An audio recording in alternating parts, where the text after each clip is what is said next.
Hello ladies and gentlemen, and welcome back to Fallen London. The overall feeling I got from the comments was that we should go with the Hopeless Vagrant today, and I think I agree. So let's carry on with the Hopeless Vagrant's plan to make Queen Mary an enemy. Offer to help him in his revenge against Queen Mary. Someone needs to take her down a peg. Here's the first steps then, says the Vagrant. First off, I don't think the 40 elephants even realise they're stealing from the poor. Queen Mary's lying to them too. I want you to track down their hideout and tell them the truth. Might give them second thoughts about following her. What is he going to do in the meantime? I'm going to spread the word to the people on the street that Queen Mary is responsible for stealing our dreams, says the Vagrant. They need to know, and once they do, I'm sure they'll join our fight against her. Oh, it's a good thing we learned where their hideout was, wasn't it? So we've sided with the Hopeless Vagrant and all those whose dreams have been stolen. We need to find our way back to the hideout, but Queen Mary considers you a worthless slug. Finding the elephant's hideout. You were led blindfolded to the elephant's hideout. Finding it again might present a difficulty. But you say this, but look at all of these options we have. I could have a bloodhound? Oh my god. Every time I do these stories, there's always an option where I'm like, why don't I have that option? So we could think back to our sneaky glimpse, which is probably the one we're going to do. Good thing you took a peek beneath the blindfold.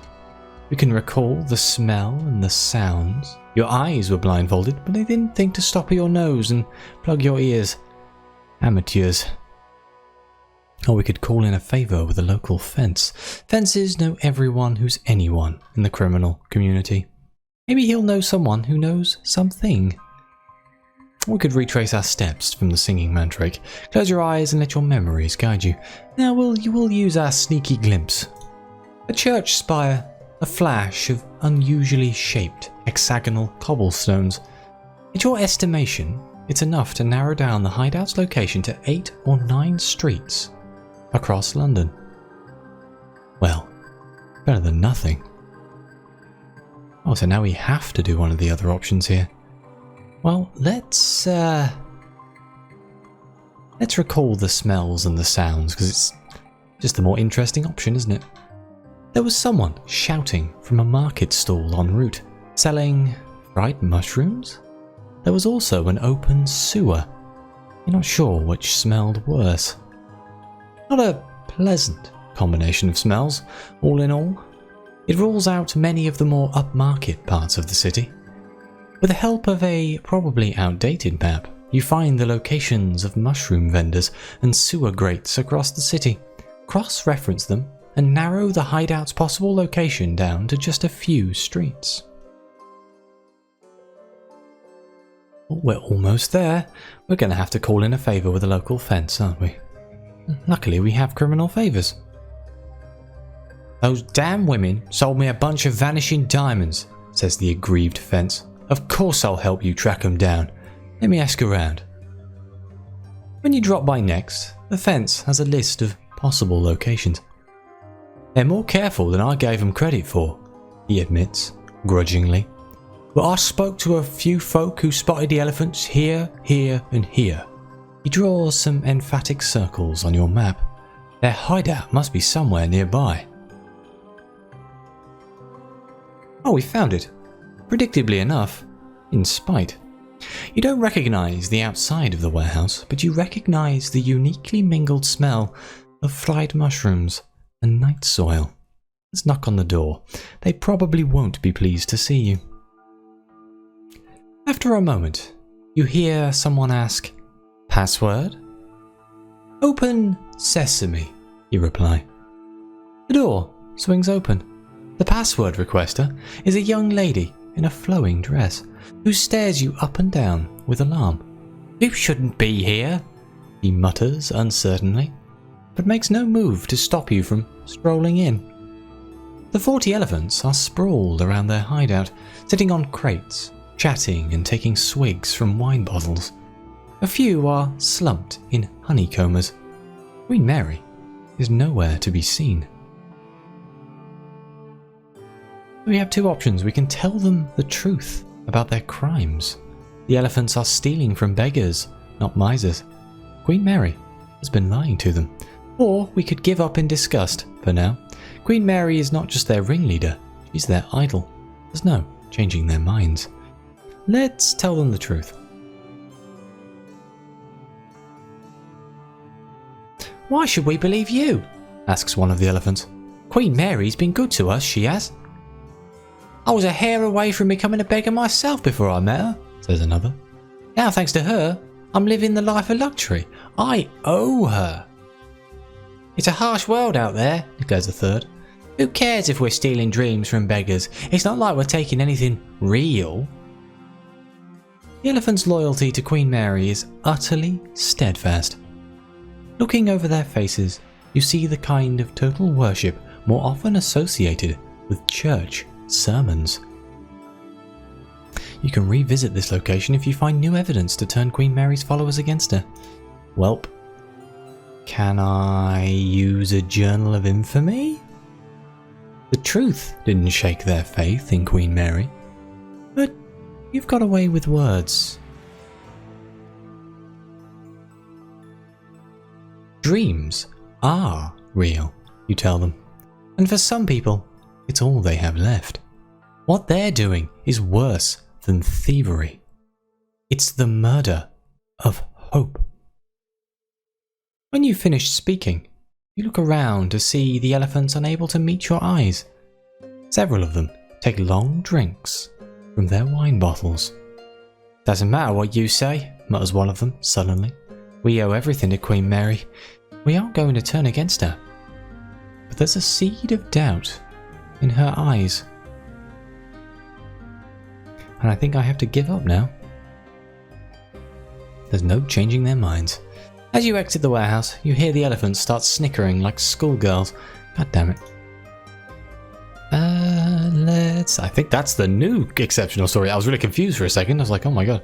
What? Codename Sugar Plum? Oh my god. Let's return to the hopeless vagrant. Maybe he has an idea. The vagrant is waiting outside the mansion in Watchmaker's Hill. He's not alone.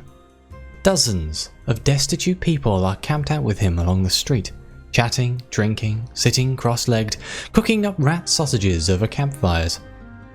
As you approach, silence falls.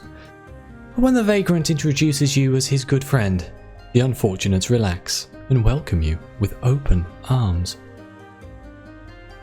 Let's report our failure to win over the elephants. They don't just follow Queen Mary, they worship her. The vagrant's shoulders slump. Damn, thought it might work. He looks around at his makeshift camp and smiles crookedly. Well, on the bright side, look at all the people I've found who the elephants have robbed. They can't wait to march up to Queen Mary and kick her through the nearest mirror. A ragged cheer goes up from the surrounding beggars. The vagrant fixes you with a determined gaze. If the elephants won't cooperate, though, that's not going to be possible. We're still outnumbered. But I have another idea. The mouse is absolutely key to Queen Mary's operation. Without the mouse, she won't be able to find the dreams of riches. So what does he suggest? Last time I spent any serious length of time in the parabola, he takes a deep, rattling sigh. Something slid inside my skin and puppeted my body for years. But now I need to go back and speak to the mouse. Can you come with me? I can't face it alone. Sure. The vagrant broods, waiting for his journey to Parabola like a man awaiting a death sentence. Meanwhile, his camp of destitutes are in remarkably good spirits. A bottle of tar black liquid is being passed around as they swap stories of youth and adventure. Let's accompany the vagrant into the Parabola. He pulls aside a damp, mottled wooden board, revealing a cracked old mirror resting against the mansion's iron-wrought fence. The vagrant's breath comes in shallow gasps. The hand holding the honey spoon is quivering. You grip his shoulder and he steadies himself. "Let's get this over with," he growls. Together, the two of you step into the mirror. For a moment, you are falling, and the world is fracturing around you into 1,000 colourful shards. And then there is a warm soil under your feet, and the air pulses with cosmogon light. You and the vagrant stroll through the jungle, calling for the mouse. The vagrant pulls a particularly pungent piece of cheese from his pocket, and he waves it around encouragingly. After an hour or so, a small white shape scurries from the undergrowth. The querulous mouse looks up anxiously. "Keep it down," it squeaks. "You're going to catch the attention of something big and nasty if you're not careful." Let's ask why the mouse is helping Queen Mary. The mouse doesn't seem a bad sort. Why is he helping Queen Mary steal the dreams of beggars? The mouse's ears droop. "Oh, so you know about that, do you?" It fiddles mournfully with its tail. "I knew what Queen Mary wanted me to do was wrong, but... It sniffs back a tear. "She told me that in the waking world, she had my real self hostage, and if I didn't do as she told me, she was going to feed me to the alley cats." "She told you that? But is it true?" asks the vagrant. "I don't know," wails the mouse. "I can't remember anything about my waking self, and I'm here. The real world is like a distant dream. So I'm sorry, but until I know my waking self is safe, I'm going to have to keep doing as she tells me." I mean, it seems fair. "We'll help you, little mouse," says the vagrant, gravely, passing it a piece of cheese. The mouse gnaws away at it gratefully. "Thank you," says the mouse, once the cheese is gone. "I feel better now, but you should get out of here. I wasn't joking about the big nasty things." The mouse scurries off, and you hear something crashing through the undergrowth. Better scarper. Once you're back in the foggy streets of London, standing outside the mansion, the vagrant collapses against the fence, breathing hard. "How terrifying," he says. "To think that I used to take to that place like a fish to water. Nowadays, it really doesn't agree with me." He slides down, landing with a bump. "I think I need a moment to recover. Could you try and track down the mouse in London?" Queen Mary has a flexible relationship with the truth. If I were a betting man, I'd wager she knows as little about the mouse's waking self as we do. How hard could this be, finding a mouse in London? Find the querulous mouse's waking self. London's a big place, and it's absolutely infested with rodents. How might one go about finding a single mouse? I can also return to the 40 Elephants' lair to inform them of how Queen Mary has mistreated the mouse. Wait, can I do that now? Oh, here we go. Bring them the testimony of the querulous mouse. The mouse is only working with Queen Mary under the most miserable duress. There's a long silence. "Well," says one of the elephants, "we didn't know that. Queen Mary kept threatening the mouse, but we thought it was all in good jest." "Doesn't make a difference," says another. "We're the 40 elephants, sisters until we die." But there's an uneasy feeling in the air. You've certainly made them doubt themselves, but they're still clinging to their old loyalties. For now, the elephants' faith in Queen Mary is shaken to its core. We shall leave them to think about what we just said. Queen Mary is not just their ringleader, she's their idol, but some religions end up smashing their idols. The elephants don't look up as you leave. They seem lost in thought. Go back to trying to find the querulous mouse. We can lure it out with a pack of humbugs. Perhaps the waking mouse remembers the taste from its dreams. You crisscross all over the city, holding your humbugs aloft. Surely the waking mouse will remember you if it sees you with these. It's not until you're in Mrs. Plenty's carnival that you find what you seek. An animal in a cage steps forward, fixing its beady eyes on your humbugs. A trunk snakes out and plucks one from your paper bag. A vast, grey bulk retreats back into the cage's shadows to crunch upon your tasty offering. You look into its long-lashed, demure eyes, and a thrill of recognition passes down your spine. This, it seems, the querulous mouse's waking self. You rush back to the vagrant to deliver the good news. Are you telling me the mouse is actually an elephant? Huh. I didn't see that coming. Yeah, the querulous elephant. Damn thing, mutters one of the zookeepers, joining you by the cage. Sleeps all day and all night. No fun for the punters. The vagrant puts his hand between the bars, stroking the querulous elephant's flank. You poor thing, he says. Queen Mary has no idea you're so big and strong in real life, does she? It's alright. You're safe now. The elephant shakes its head from side to side, fluttering its long lashes. You're not sure it understands. Let's remind the elephant of its dreaming self. In its sleep, it's only a mouse, but it has memorized the paths of Parabola. You suppose there's that old saying about elephants' memories. You stroke the elephant's flank and tell it a story. A story about an evil queen and a brave little mouse, and a terrible jungle where horrid things lurk. The querulous elephant's eyes widen.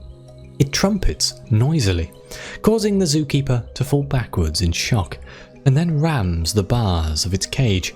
Slam, slam, slam. The iron holds out for the first two headbutts, but not the third. The querulous elephant comes crashing out, picks up the zookeeper with its trunk, and throws him into the now vacated cage. He lands with a plop in a large pile of what can delicately be described as elephant mess. With a sweep of its trunk, the querulous elephant lifts both you and the vagrant onto its back. Then, with another triumphant trumpet, it charges out of the carnival, sending the crowd scattering. As you ride down the street, you are joined by the dozens of other vagrants who've had their dreams stolen by Queen Mary. "To the 40 Elephants hideout!" shouts the vagrant, waving his cap. "Let's teach 'em a lesson they won't forget." The mendicants stride along beside you in their patchwork coats, ragged hats and toeless boots. They're singing and shouting, their footsteps a rolling drumbeat, interrupted periodically by the elephant's ponderous stomps. You and the vagrant ride atop the elephant at the head of the curious procession. By now you've gathered a huge crowd of gawking onlookers. Even in London, this isn't a sight you see every day. We have a few options here. We can either hide our face. This is really most undignified. We can wave to the crowd. Best to just roll with it. We can shout anti-establishment slogans. The march isn't particularly political, and you intend to change that.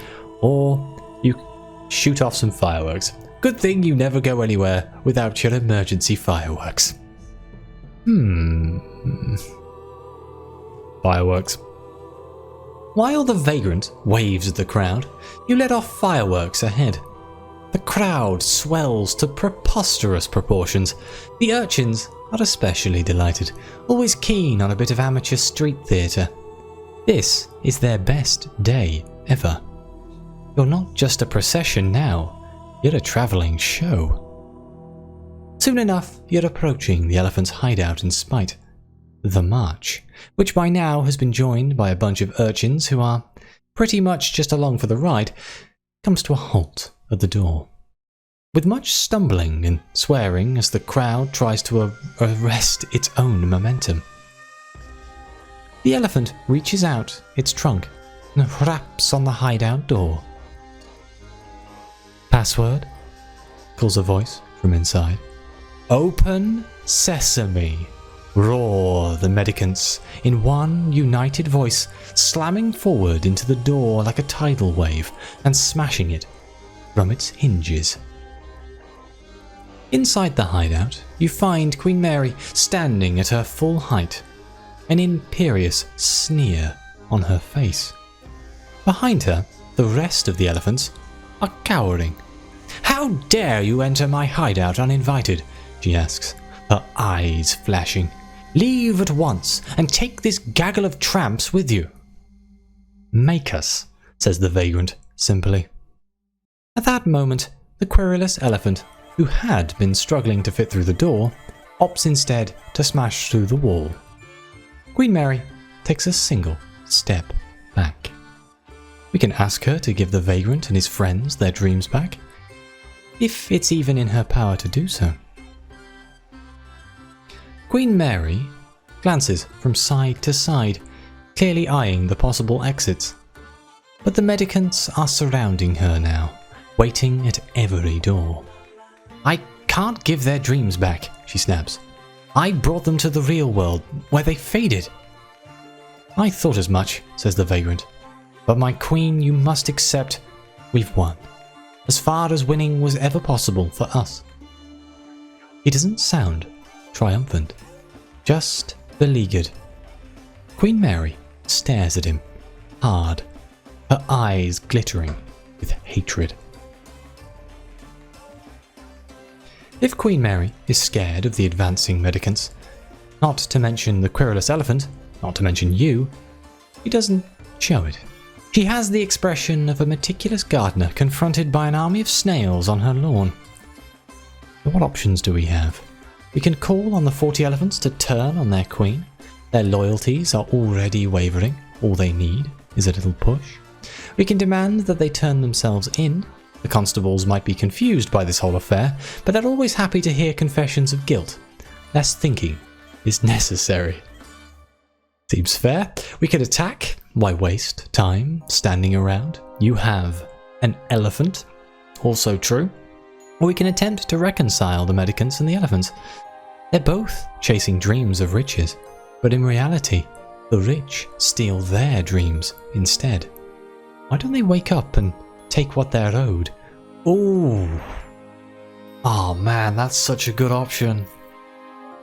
I didn't even think of that as being a viable option.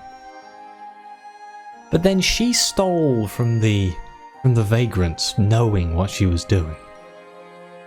Let's go with it. Let's attempt to reconcile the mendicants and the elephants. Well, I mean, worst case scenario, it doesn't work.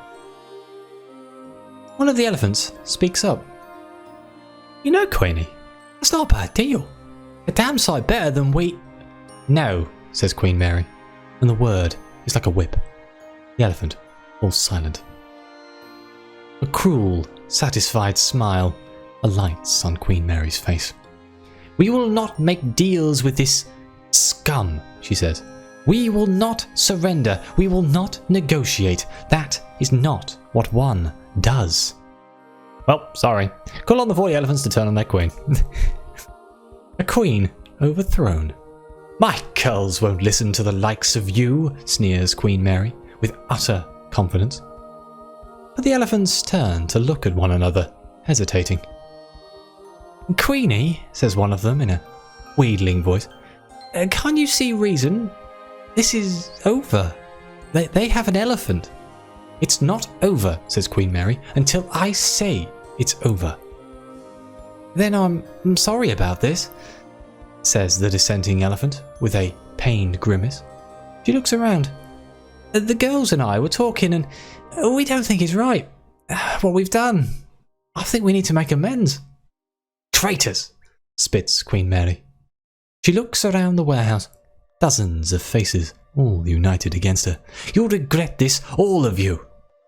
In one Baltic motion, she turns and leaps towards the nearest mirror.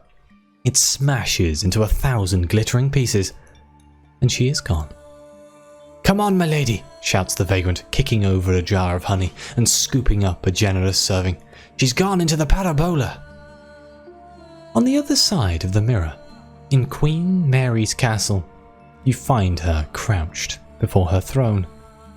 Her hair's a tangled mess. Her makeup's smudged by tears. She is clawing at her face with blood-stained hands. Someone else is sitting on the throne. Someone who looks like Queen Mary, only more so. Someone as pale as a winter sky, with a face cloaked in shadow, except for a smile starker than a bloody wound. Her scarlet sodden hands are folded in her lap. "Lord have mercy," mutters the vagrant, crossing himself. "Ah, the red-handed queen. Wonderful, we have met this lady before." Ponderously, the red-handed queen stands from her throne. Her shadow flickers and sparks like fire. "No," murmurs Queen Mary, tears spilling down her smudged cheeks. "No, please. I'm sorry, please." The red-handed queen takes a step towards her.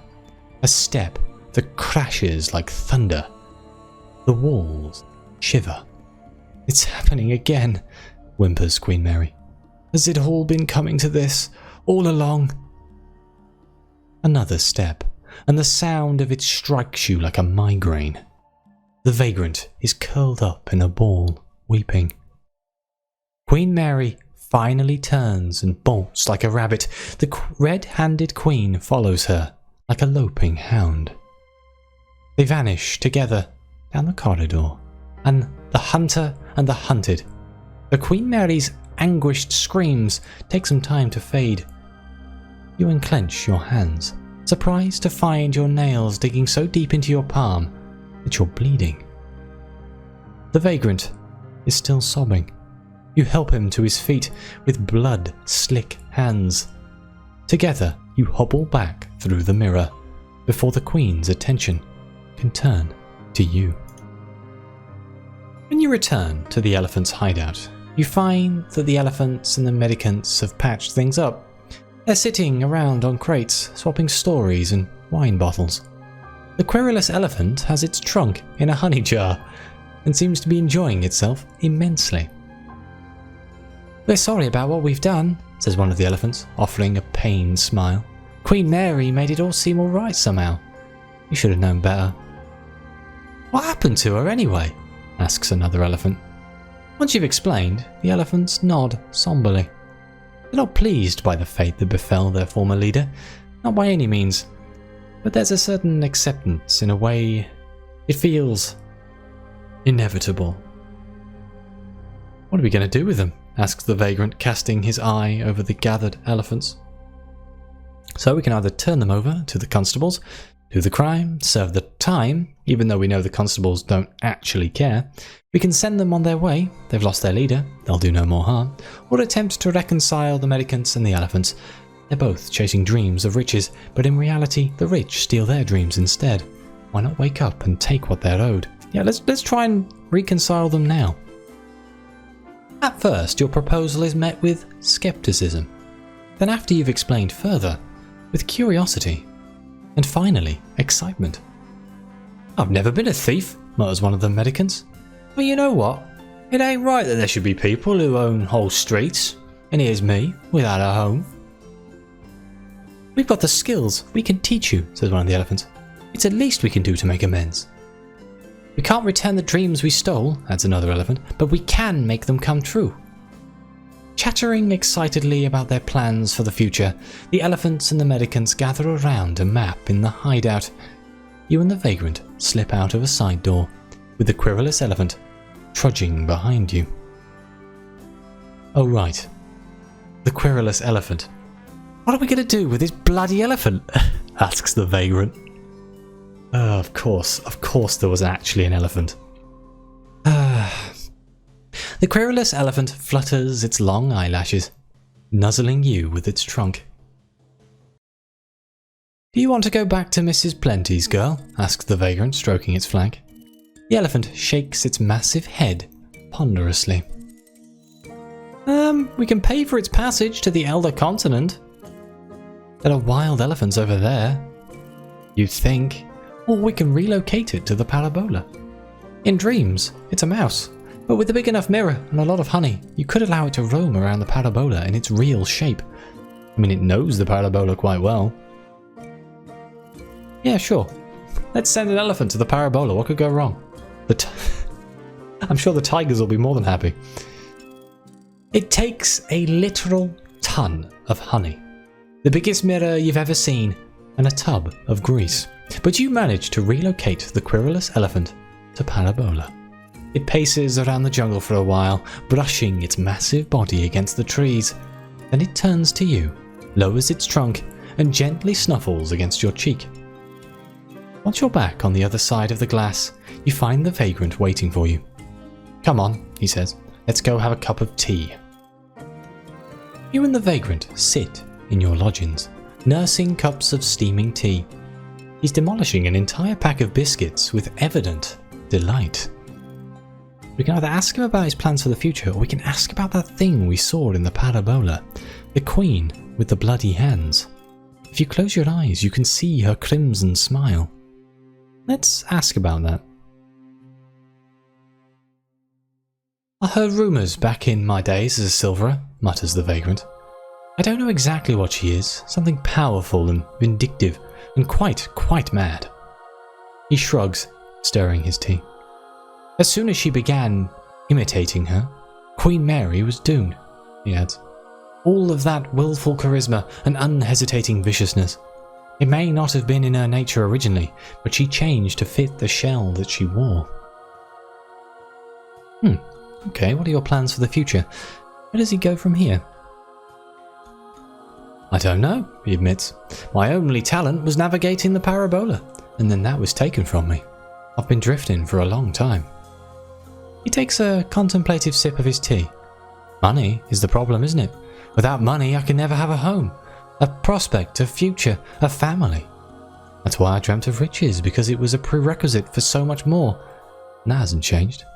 Nor will it ever, if I'm any judge." For a time, the only sound is the ticking of the clock on your mantelpiece.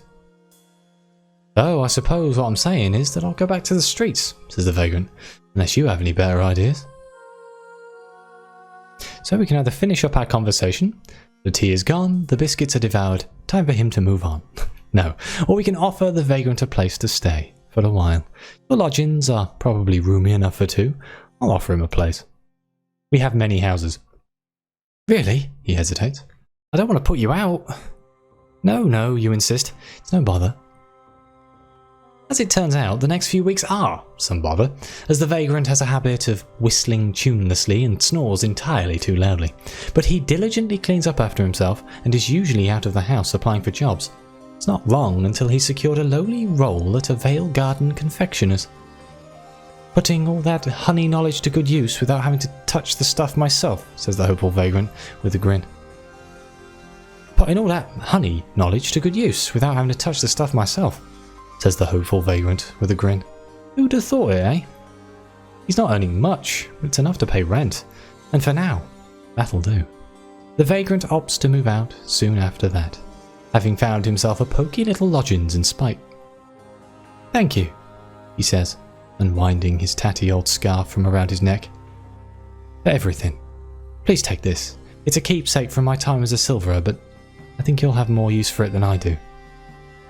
With a solemn nod and a tip of the hat, the hopeful vagrant turns up the collar of his patchwork coat and steps out into the fog. We got a scrap of Parabola linen.